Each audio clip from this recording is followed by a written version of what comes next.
Fala pessoal, sejam muito bem-vindos a mais um episódio do Endev Funciona. Eu sou o Doug e hoje a pergunta é direta. Será mesmo que todo mundo precisa de um cluster Kubernetes?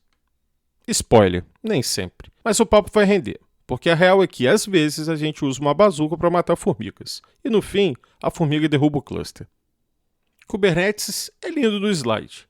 Alta disponibilidade, escalabilidade, automação, tudo em emo. Mas ele também é complexo, pesado e cheio de armadilhas para quem não precisa dele ainda. Então vamos dividir em blocos que vai ficar mais claro.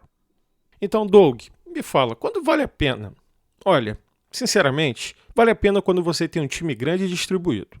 Quando há necessidade de um negócio, precisa ter alta disponibilidade e resiliência. Então precisa ter uma necessidade real para esses componentes. Você tem vários microserviços rodando ao mesmo tempo.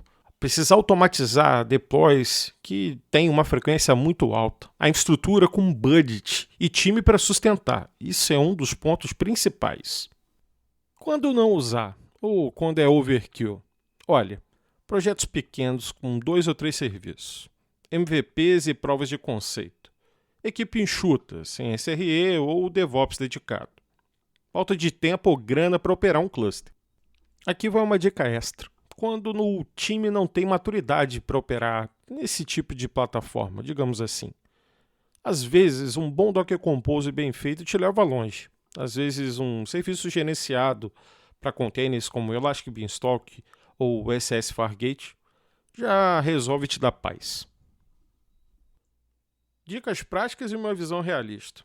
A pergunta mais importante é: para que meu sistema serve? Ele precisa escalar tanto? Tem gente usando? Essas reflexões vão te ajudar muito em tomadas de decisão. O melhor sistema é aquele que você consegue operar em produção, com o que você tem, com a capacidade do seu time. Mas sempre, lembrando, sempre, de olho no futuro e nos processos de melhoria. Se é Kubernetes, beleza. Mas se é uma máquina virtual, um EC2, um GCS, rodando um Nginx e Docker, tá tudo certo também.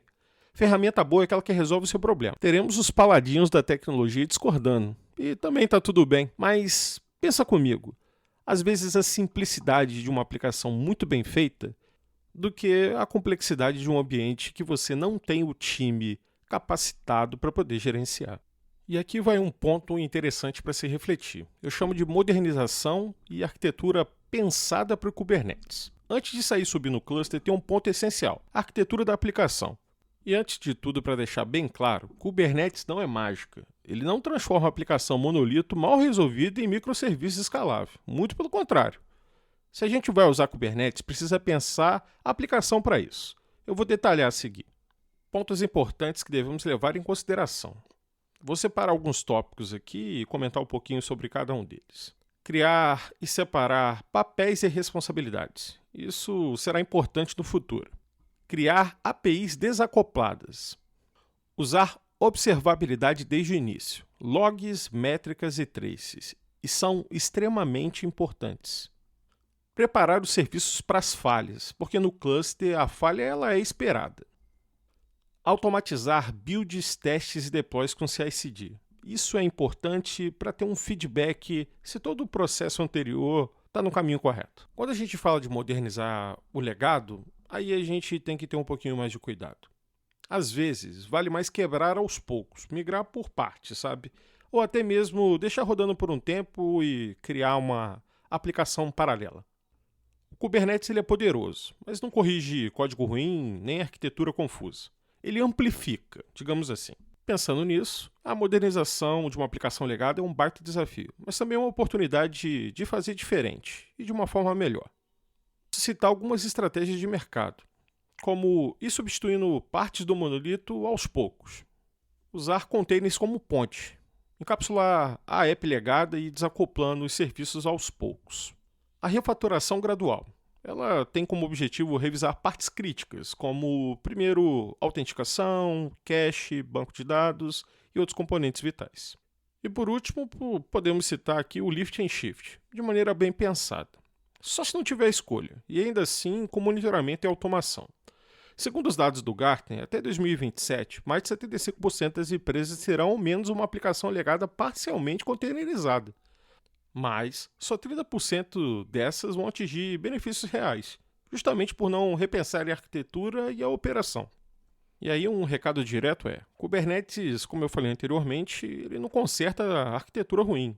Ele só te obriga a encarar ela mais cedo. Então, se o objetivo é escalar, ser resiliente e ganhar agilidade, a arquitetura precisa ser pensada para isso. Você não precisa ser o Google ou Netflix, mas precisa entender seu contexto. Ferramenta boa é aquela que resolve os problemas sem te derrubar no meio do caminho. Então, antes de subir para um Kubernetes, precisamos fazer uma revisão, entender o momento atual, definir objetivos claros e isso auxilia a ter escolhas conscientes. Muita gente vê o Kubernetes como o próximo passo natural, mas o que falta na real é planejamento e intencionalidade. Revisar a documentação técnica, começa pelo básico. Sua aplicação está bem documentada? Ela tem diagrama de arquitetura atual? Fluxo de deploy e rollback? Definição clara de dependências externas? Banco, cache, storage? Alguma coisa que diga como a aplicação se comporta. Sem isso, qualquer migração é no escuro. E no escuro, com Kubernetes, vira um labirinto. Migrar só porque todo mundo está usando é a receita para o fracasso. Então, algumas perguntas devem ser respondidas antes. Quer escalar melhor? Ou quer mais resiliência? Precisa padronizar o ambiente de execução? Vai usar deploy contínuo e quer ter mais controle? Está com múltiplos times mantendo apps diferentes? Se a resposta for só porque parece mais moderno, talvez container seja um pouco mais simples e facilite a sua vida. Avaliar serviços gerenciados dos cloud providers. Kubernetes exige manutenção, upgrades, configurações de segurança e um time preparado para isso. E às vezes, usar serviços gerenciados é um pouco mais vantajoso. Tem alguns exemplos aqui. Posso citar aqui o AWS Fargate. Você roda container sem a preocupação com o cluster. O Google Cloud Run, ele tem autoscale baseado em requisição, ótimo para aplicações web. O Azure Container Apps é um serverless para microserviços e eventos. Tem também o AWS App Run, deploy de apps direto de código, baseado em imagens e tal. Esse é bem legal. O GKE Autopilot, cluster com manutenção gerenciada, menos esforço operacional. O ponto é, nem tudo precisa de um Kubernetes raiz. E isso não é perder liberdade, é ganhar foco no que importa.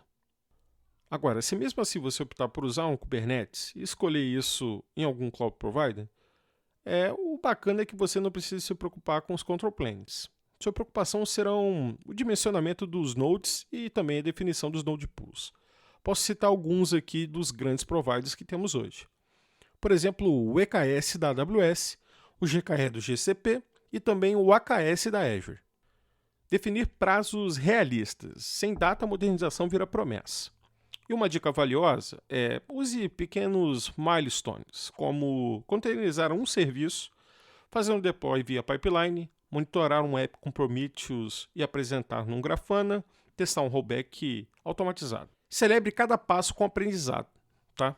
Nem tudo precisa ser um grande Big Bang. O engajamento de todos os times é importante. Como eu falei no outro episódio, a colaboração aqui vai ser um passo fundamental para que essa modernização ocorra de maneira fluida e sem impactos negativos para todas as áreas envolvidas. Envolva o time, escute a opinião de quem está na linha de frente. Muitas vezes, essa opinião pode ter detalhes específicos que podem ser relevantes para essa tomada de decisão.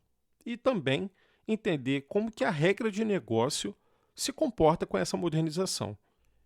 E em caso você opte por fazer isso em um cloud provider, sempre fique atento às questões do custo, a região, latência e também quais são os outros serviços que você pretende conectar a esse cluster. São pontos importantes que precisamos levar em conta também na arquitetura da solução. Também não podemos deixar de fora para os ambientes on-premise ou corporativos o também famigerado OpenShift. Ele pode ser um grande aliado também nesse cenário. Então é isso. Kubernetes é uma ferramenta incrível, mas como toda ferramenta poderosa, vem com responsabilidade. Nem todo mundo precisa escalar mundialmente, nem toda aplicação precisa ter um service mesh, pod, deployment e 1000 arquivos YAML. Às vezes, o melhor que você pode fazer é manter a simplicidade. Focar no que realmente agrega valor para o time, para o negócio e para o cliente. Porque no final do dia, o Kubernetes ele não é um troféu. Ele é um meio e não um fim. Reflita sobre sua stack, entenda seu contexto e aí só decida se vale entrar ou não nessa dança. E se decidir entrar, entre com um propósito, com um plano, porque aí sim, em Dev funciona. No próximo episódio, a gente vai trocar uma ideia sobre arquitetura de aplicações, como pensar a estrutura de um sistema desde o início e como adaptar os legados para uma realidade mais moderna, segura e escalável. Porque não adianta você querer correr se você ainda tropeça na fundação. Então, valeu por escutar mais um Endev Funciona.